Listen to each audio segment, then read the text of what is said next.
تو اللہ تعالیٰ نے ارشاد فرمایا کہ جس دن اللہ اپنی پنڈلی کو ظاہر کریں گے، جو اللہ ہی جانتا ہے ان چیزوں میں متشابہات میں ہے، اس کی کیفیات ہمیں معلوم نہیں ہے، ان میں بحث کرنا بھی ناجائز ہے۔ اللہ اپنی تجلی ظاہر کریں گے تو اس میں اتنی اٹریکشن ہوگی، اس میں لوگ ایسے مبہوت ہو جائیں گے کہ سجدے میں گر جائیں گے۔ اس وقت سجدہ کرنے میں مزہ آئے گا، لذت محسوس ہوگی۔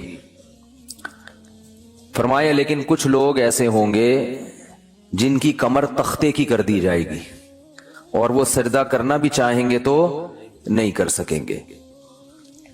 یہ کون لوگ ہوں گے؟ فرمایا یہ وہ لوگ ہوں گے جن کو دنیا میں سجدے کے لیے، نماز کے لیے بلایا جاتا تھا، وہم سالمون، اس وقت ان کی کمر صحیح تھی، تختے کی نہیں تھی، یہ کمر جھکا سکتے تھے، سجدہ کر سکتے تھے، نماز پڑھ سکتے تھے۔ اس سے اندازہ ہوتا ہے کہ اللہ کی نظر میں دنیا میں جب ہمیں سجدے کے لیے بلایا جاتا ہے تو ہم اس کو ہلکا لیتے ہیں، لیکن اللہ کی نظر میں اس کی بہت بڑی قیمت ہے، بہت ویلیو ہے اللہ کی نظر میں اس کی۔ اس لیے خوب اچھی طرح سمجھ لیں کہ نماز کو ہلکا نہیں سمجھنا چاہیے۔ آج ہمیں بے نمازیوں کے بارے میں افسوس نہیں ہوتا، وہ تو پڑھتے ہی نہیں ہیں۔ نمازیوں کے بارے میں افسوس ہوتا ہے کہ جو نمازی بھی ہے نا، تو وہ بھی اپنی نماز کی ایسے حفاظت نہیں کرتے جیسے اللہ نے حکم دیا ہے۔ انہوں نے بھی ایک سائیڈ میں ایک چیز رکھا ہوا ہے کہ جب سارے کاموں سے فارغ ہو گئے تو چلو کیا پڑھ لیتے ہیں؟ نماز پڑھ لیتے ہیں۔ یہ جو قرآن میں اللہ نے فرمایا یوم وہم کیا ہے؟ یوم یکشف عن ساق ویدعون الی السجود فلا یستطیعون خاشعۃ ابصارهم ترہقهم، نہیں، یہ آیت میں یوم یکشف عن ساق ویدعون الی السجود فلا یستطیعون، آگے کیا ہے؟ خاشعۃ ابصارهم ترہقهم ذلہ وقد كانوا يدعون الى السجود وهم سالمون۔ فرمایا دنیا میں انہیں سجدے کے لیے بلایا جاتا تھا، تو یہ کب بلایا جاتا ہے؟ اذان۔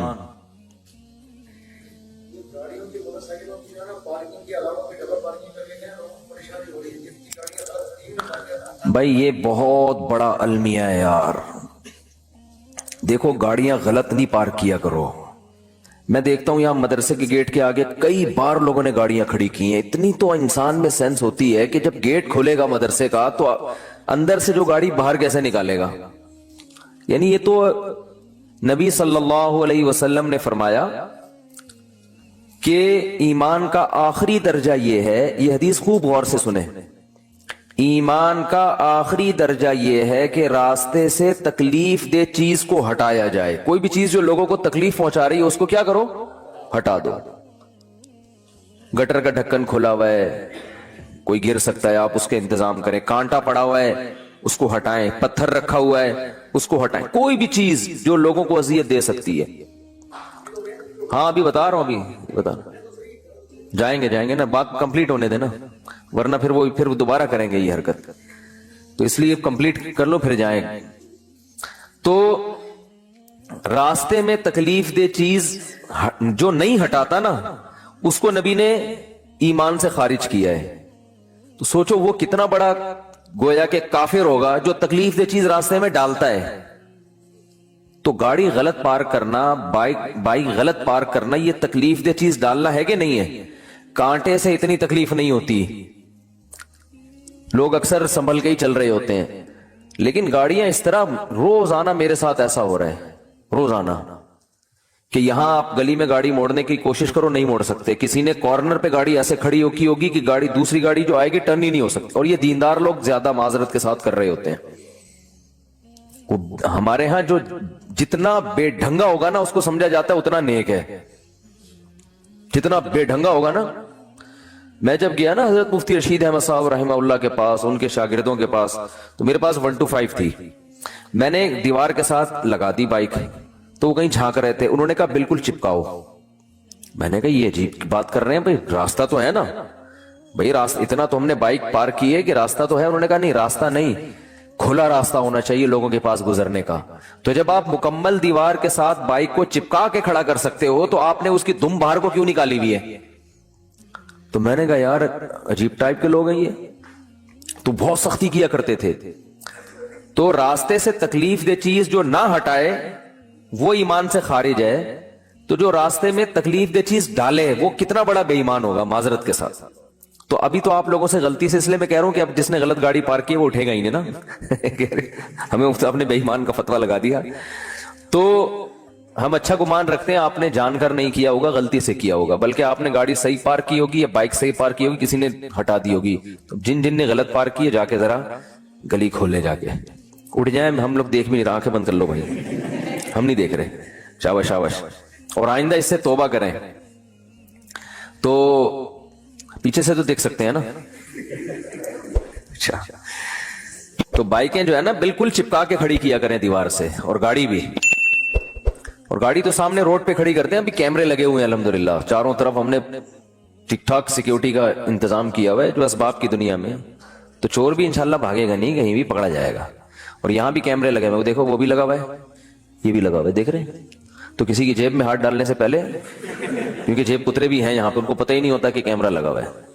تو ہر طرح کیمرے لگے ہوئے ہیں جو ایک ظاہری اسباب ہو سکتے ہیں. اور سیکیورٹی گارڈ بھی بیٹھے ہوئے ہیں. کچھ سیکیورٹی گارڈ تو آپ کو وردی میں جو نظر آ رہے ہیں نا, اسلحہ کھلا لے کے گھوم رہے ہیں, کچھ یہیں بھی بیٹھے ہوئے ہوتے ہیں, سمجھ رہے ہو. تو آپ میں سے کسی کو نہیں پتا ہے کہ ادھر کس کی پینٹ میں کیا رکھا ہوا ہے اور کس کی شلوار میں کیا رکھا ہوا ہے. تو خیر بات کیا چل رہی تھی؟ بات چل رہی تھی نماز. ہو سکتا ہے میرے بھی آواز بھی اسلحہ لگایا وہ میں نے, تو ہم بھی اتنے نیک نہیں ہیں جتنا آپ سمجھتے ہو ہم کو, سمجھ رہے ہو نا. نیک سے مراد جو بالکل ہی بیوقوف لوگ سمجھتے ہیں نا. تو باقی یہ کہ اسباب کی دنیا میں انسان احتیاط کرتا ہے. باقی وہ بہاری لوگ کہتے ہیں کہ جب انسان کی موت آتی ہے تو اونٹ پہ بیٹھے ہوئے آدمی کو بھی کتا کاٹ لیتا ہے. تو وہ اللہ نے جب تک زندگی دینی ہے دے گا, جب اٹھانا ہوگا تو ویسے ہی اٹھا لے گا اللہ تعالیٰ. پھر تو سب کچھ ہو سکتا ہے نا. تو ایک ظاہری لحاظ سے جو کچھ ہو سکتا ہے وہ کرتا ہے انسان, باقی اللہ چاہے گا تو سب کچھ ہو سکتا ہے. ایک چھوٹا سا مچھر انسان کو مار سکتا ہے, تو ایک چھوٹی سی گولی مار سکتی ہے انسان کو, کچھ بھی ہو سکتا ہے.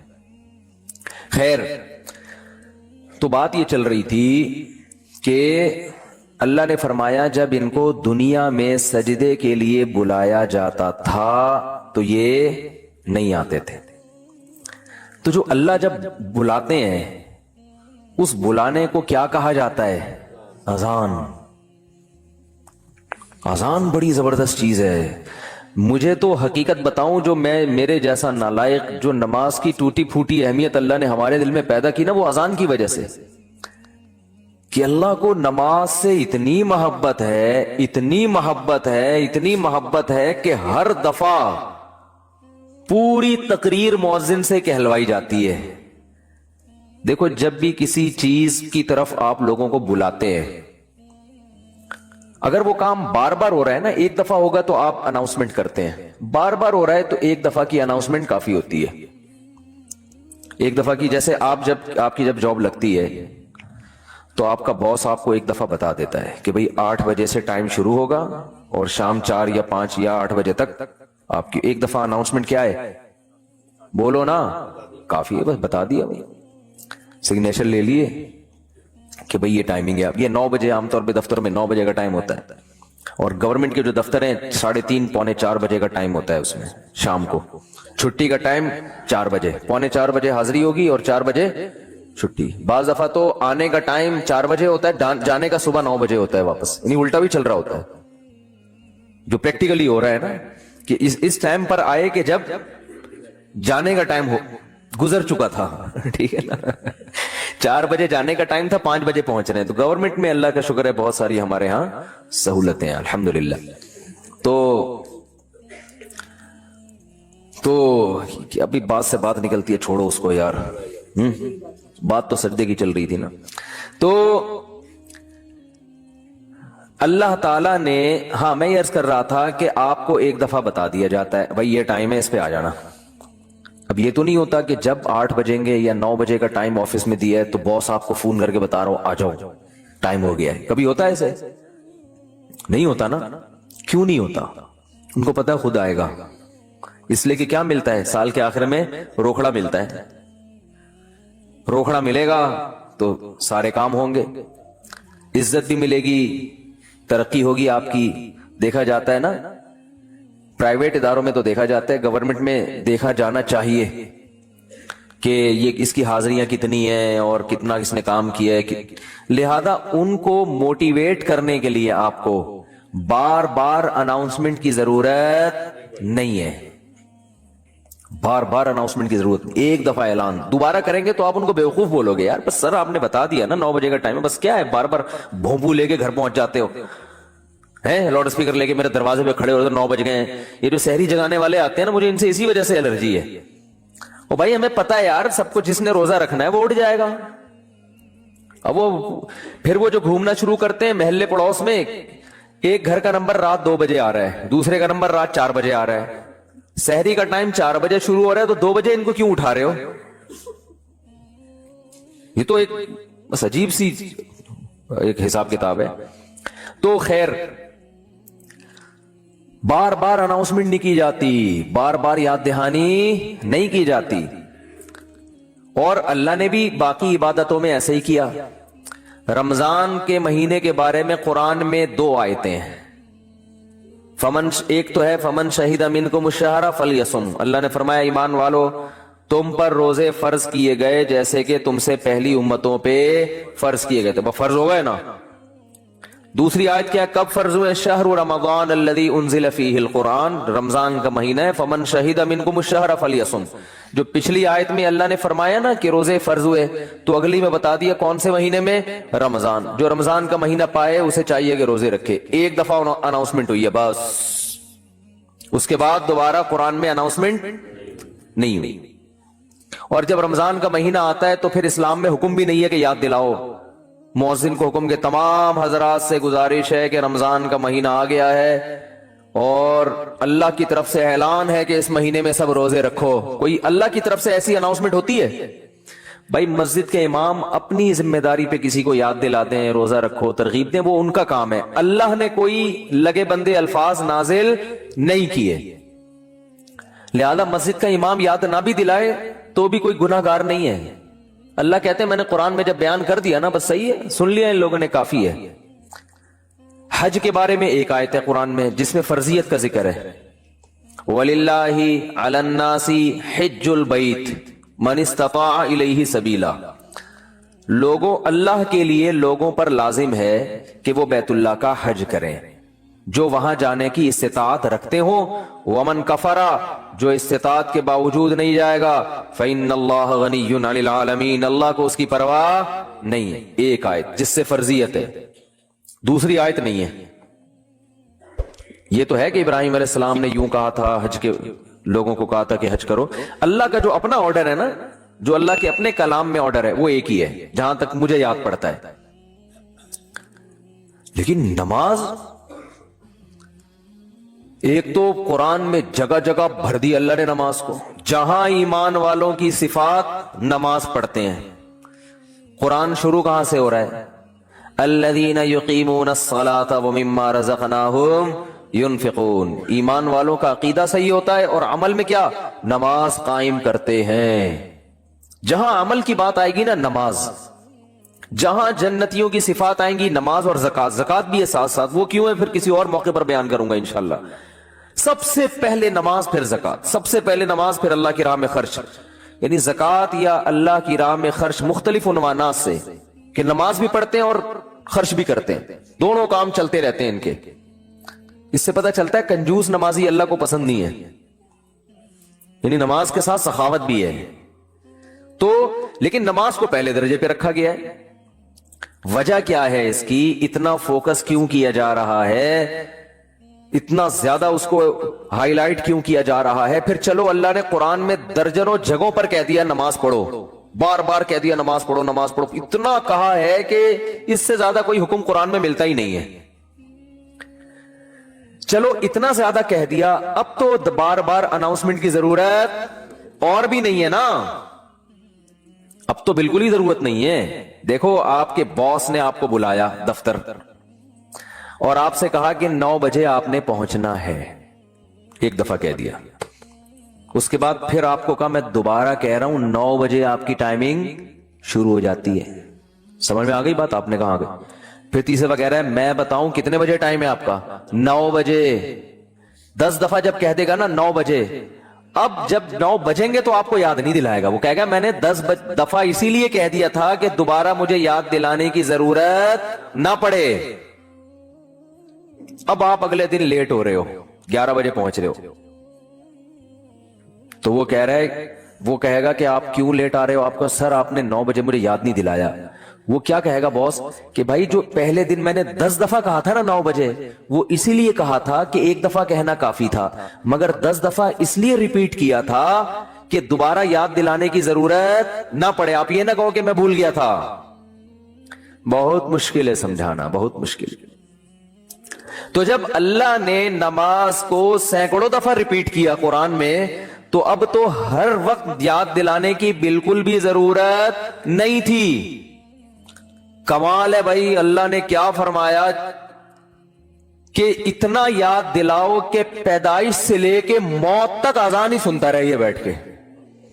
پیدا ہوا تو کان میں اذان دلوائی، اس کے پیدا ہوا تو کان میں اذان، نماز کی طرف دعوت، حالانکہ سمجھتا نہیں ہے بچہ، ایک حرف بھی سمجھ میں نہیں آتا اس کے اذان، بچہ تو نہ سمجھ ہوتا، اس کو کیا پتا چلتا ہے میرے کان میں کیا ہو رہا ہے؟ لیکن جب بڑا ہوتا ہے نا تو اس کو یہ یاد دلایا جاتا ہے کہ تیرے کان میں بھی اذان دی گئی تھی، دوسروں کو دیکھتا ہے تو اس کو پتا چلتا ہے کہ اللہ نے ابھی سے یاد دلا دیا ہے، تو پیدا ہوا ہے تجھے بتایا کہ نماز نہیں چھوڑنی، تو نے نماز نہیں چھوڑنی ہے تو نے۔ پھر فجر کے وقت الگ بلایا جا رہا ہے، جب ظہر کا ٹائم آتا ہے الگ۔ اچھا، اللہ نے نماز کا بھی ذکر کیا اور ٹائمنگ بھی قرآن میں بتا دی۔ اقیم الصلاۃ لدلوک الشمس الی غسق اللیل، نماز کو قائم کرو سورج کے ڈھلکنے کے اوقات میں اور رات کے اندھیروں میں بھی۔ اس میں پانچوں نمازیں آ گئیں۔ سورج میں جب کوئی بڑی تبدیلی ہوتی ہے نا تو اس کو ڈھلکنا کہتے ہیں، سورج میں جب بڑی تبدیلی ہوتی ہے۔ فجر کے وقت سورج کیا اندھیروں سے نکل کے روشنیوں کی طرف، جب لائٹ مارتا ہے نا سورج مشرق سے، دیکھو کوئی گاڑی، آپ کسی گاڑی کا انتظار کر رہے ہو یار، وہ دولہے کی مثال دیتے ہیں، اس کو بات سمجھ میں آئے گی۔ دولہا بارات کے انتظار میں ہال میں بیٹھا ہوا، بارات آ رہی ہے کہ نہیں آ رہی ہے، ٹائم دیکھ رہا ہے، یار لیٹ، پہلی میں بہت لیٹ ہو گیا، مفتی صاحب کا بیان سن کے تو 45 سال میں شادی کر رہا ہوں، اوپر سے بارات لیٹ ہے، تو وہ فوراً دیکھتا رہے گا کہ بھئی ایک دم بسوں کی لائٹیں جو ہے نا گلی کے نکڑ پہ بس نظر نہیں آتی، لائٹنگ پہلے ہوتی ہے نا، لائٹنگ سے اندازہ ہو جاتا ہے کہ اب بارات پہنچنے والی ہے، پھر پٹاخے بعد میں۔ تو سورج کیا ہے ایک دم غائب ہو جاتا ہے، اندھیروں میں دنیا ڈوب جاتی ہے، تو سب سے پہلے جو لائٹ مشرق کی طرف ظاہر ہوتی ہے، جو لائٹ یعنی اس طرح ہوتی ہے، وہ ایک تو عمودی لائٹ ہوتی ہے نا، عمود کو کیا کہتے ہیں؟ پرپینڈیکولر کہتے ہیں، ہم تو ٹریگنومیٹری پڑھ کے بھول گئے یار، ہاں ہاریزنٹل، میں لفظ بھول گیا، ہم نے بہت پڑھی ہاریزونٹل، ایک ہوتا ہے پرپینڈیکولر، ایک ہوتا ہے بیس کہتے ہیں اس کو، بال چھوڑ ٹریگنومیٹری پھر بعد میں پڑھیں گے۔ ایک لائن، ایک روشنی یوں آتی ہے، پھر ایک روشنی ایسے، جو یہ روشنی ہے نا اس کو صبح کاذب کہتے ہیں، صبح کاذب، یہ جھوٹی صبح ہے، یہ اس کی علامت نہیں ہے کہ سورج آ رہا ہے ابھی۔ اس کے بعد جب ایک دم افق پہ مشرق یعنی مشرق کی طرف آسمان کے کنارے پہ جو ایسے لائٹ پھیلتی ہے نا، یہ وہ والی لائٹ ہے جو بارات آتے ہوئے ٹرک جو بس مارتی ہے نا لائٹ، اب یہ آ گئی ہے، اس سے پہلے تو کوئی سگریٹ پی رہا تھا یا کیا کر رہا تھا، تو اس کو کہتے ہیں صبح صادق، سچی صبح۔ وہ پہلے والی صبح سے دھوکا ہوتا ہے کہ شاید سورج نکل رہا ہے، وہ اس لیے اس کو صبح کاذب کہا جاتا ہے، اور اس کے بعد آتی ہے صبح صادق۔ تو وہ جو لائٹ مشرق کی طرف پھیلتی ہے نا ایسے لمبائی میں، وہ اس کی علامت ہوتی ہے کہ اب وہ اندھیرے ختم، ایک دم سورج ایک ڈھلکنا شروع ہو رہا ہے نا، ایک دنیا میں ایک بہت بڑی چینجنگ آ رہی ہے۔ تو اللہ نے فرمایا جیسے ہی دنیا میں یہ چینجنگ آئے گی، تبدیلی آئے گی اس سے، سورج کے ڈھلکنے سے، تم نے کیا کرنا ہے اس موقع پر؟ نماز قائم کرنا ہے، اپنے رب کو یاد کرنا ہے، میرا رب مجھے رات کے اندھیروں سے نکال کے